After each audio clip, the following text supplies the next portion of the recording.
The fifth installment commences with Kevin and Harry talking about Richie's idea to invite the family to the vigil and memorial.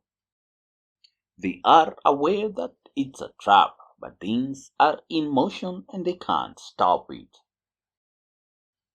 The subject of Rashby then comes up, since it turns out that he was sexually raped while incarcerated. Kevin does recall him after all. Harry discloses his location, but Kevin doesn't mention it aloud. However, Conrad takes them to the Cotswolds for a warfare commission before they take any action. While traveling, Jan is taken aback to learn that vigil and funeral are only a symbolic display of power.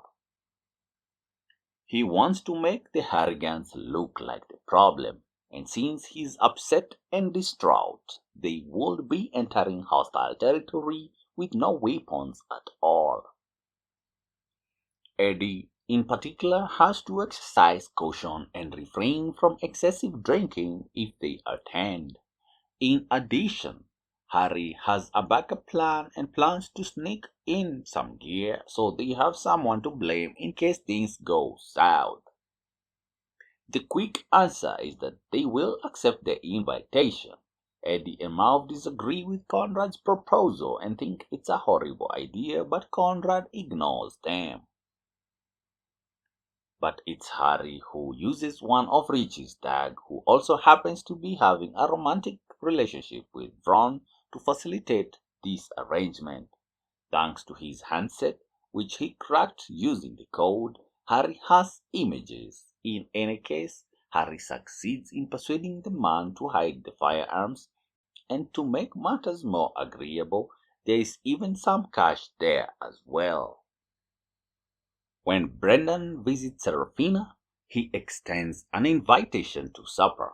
In an attempt to impress her, he displays some unpolished stone as well. He needs a professional to assist fund the transaction, but he has a client.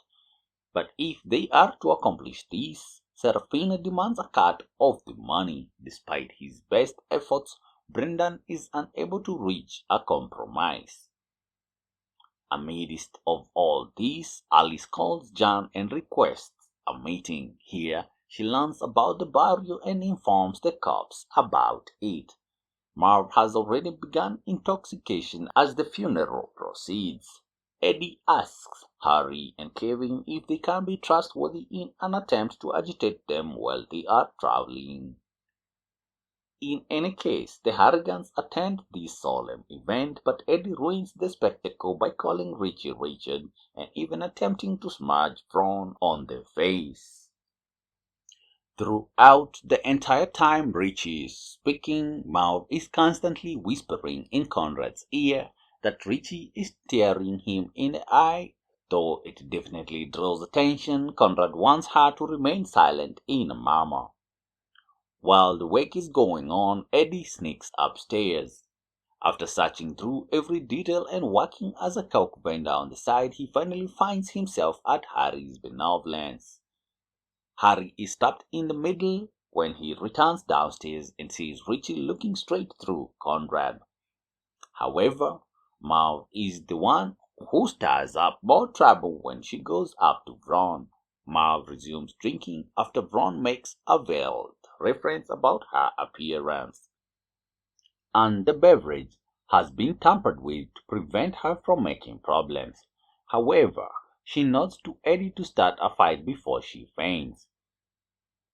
Before Richie intervenes and offers to have one of his men take Eddie home, he runs into one of the guys and appears ready to fight.